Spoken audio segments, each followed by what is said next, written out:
এইরকম কিছু মানুষ আসে, সে কত বেশি চুর এবং ডাকাত।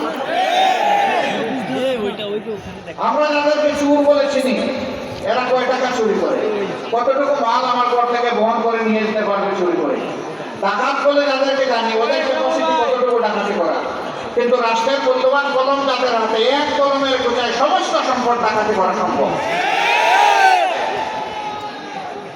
যুগে যুগে তাই হয়েছে, গেল 15 বছর সবচেয়ে বেশি হয়েছে।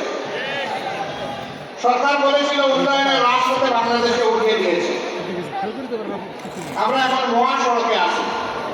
আর বাংলাদেশ উন্নয়নের রোল মডেল। এখন চতুর্দিকে হাহাকার, বিভিন্ন মিল ফ্যাক্টরি ইন্ডাস্ট্রিতে মালিকরা তাদের কর্মচারীদের বেতন দিতে পারে না ঠিক মতো, তাদের ইন্ডাস্ট্রি চালাইতে পারে না। সরকারি ইন্ডাস্ট্রিগুলো তো প্রায় সবগুলা লে অফ বন্ধ হয়ে পড়ে আছে মুখ ফুটে। এখন বাজারি ব্যবসায়ী যারা